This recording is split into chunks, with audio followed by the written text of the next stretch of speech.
Your move, peasant. Clever for a peasant. I wonder if he saw the significance of my move. I'll have his queen unless he's very careful. So he moves his pawn forward. Shall I take it? What, and let his queen escape? No fear. Now for a sacrifice. I'll move my bishop so.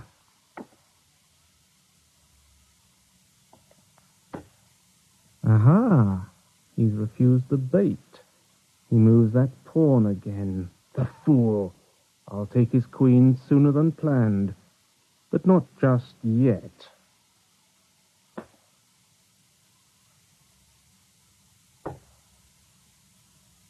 That's odd. He moves his knight so as to threaten check or take my castle. A diversion. Now I'll close the net. Ah, that shook him. His queen is lost. Either she stays where she is, to be taken by my knight, or takes my bishop, only to be taken by a defending pawn. In my youth, I occasionally lost a game, but since I became Tsar, only one man was foolhardy enough to threaten checkmate.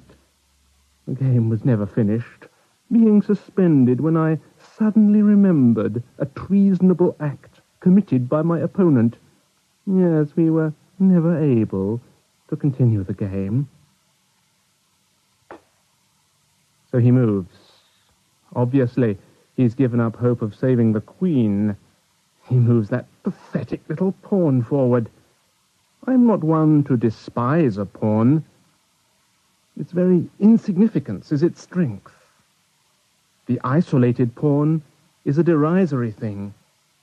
But together, pawns can form a formidable chain of defense or attack. But why should I be concerned with pawns when I'll have his queen? So. Funny. He didn't bat an eyelid. It's almost as if he were leering, like the one on the point of triumph, not defeat.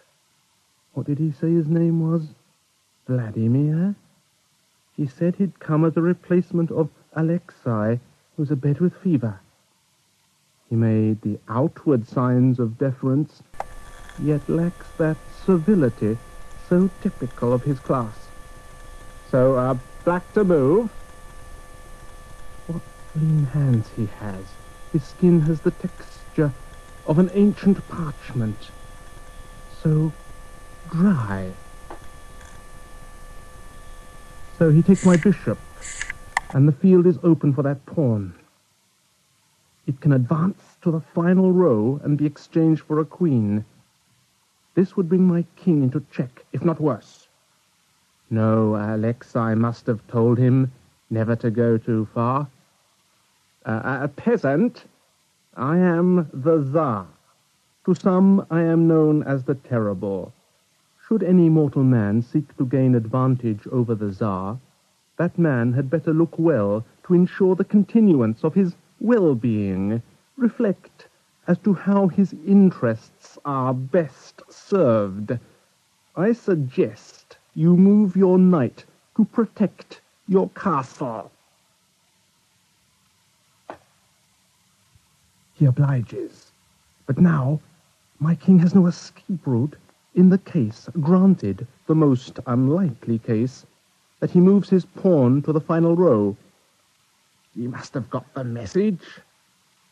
Even so, it was very cunning how his pawn wormed its way towards the final row. To be on the safe side, I'll move my remaining bishop to dislodge his knight. In this part of the world, the Church has wisdom enough to comply with the wishes of the Emperor. Only in the less stable West has there been a cleavage between Church and State, Pope and Emperor, the will of the ruler and the manifest interests of the ruled. So he moves. He moves the pawn. One move more, and he reaches the final row. The field that changes the humble pawn into a deadly queen. I can feel another attack coming on.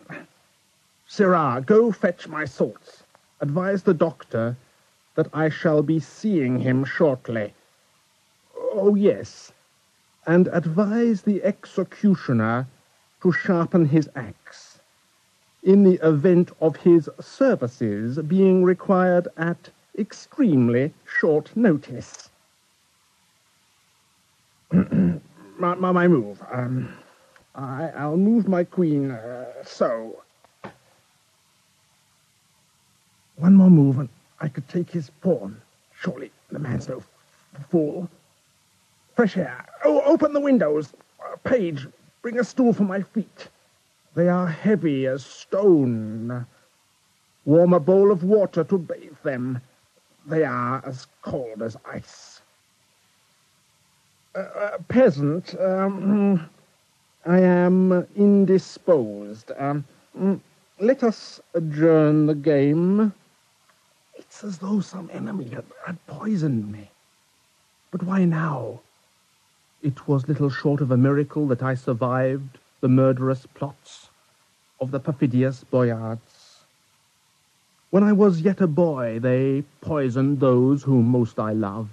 But I, the heir of supreme power, lived on, the Grand Prince of Muscovy, the Tsar of all the Russias, the heir of Byzantium and Rome. Yet poisoned that I was, a prey to every dancing shadow, a captive of fear, an exile from the confidence of men and the happy land of sleep. I survived because I struck first whenever danger threatened or seemed to threaten.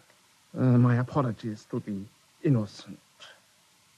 Yet it was destiny decreed that I should live and rise to greatness. My consolation, it was that I made Russia great and respected among all nations.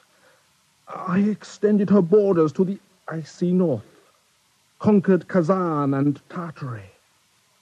Yet shall I extend Russian power to the Baltic, Crimea, and deliver holy Constantinople from the infidel. I have opened the frozen seas to the plying of trade, and have made a compact with Elizabeth, Queen of England.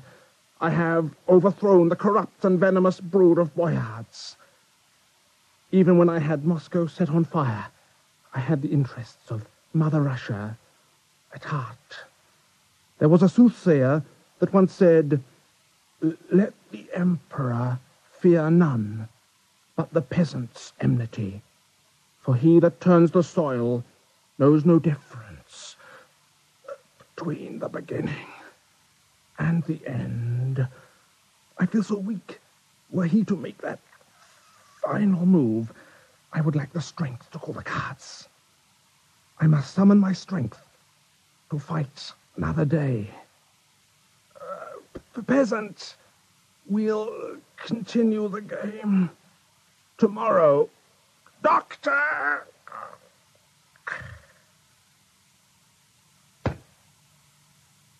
The king is dead.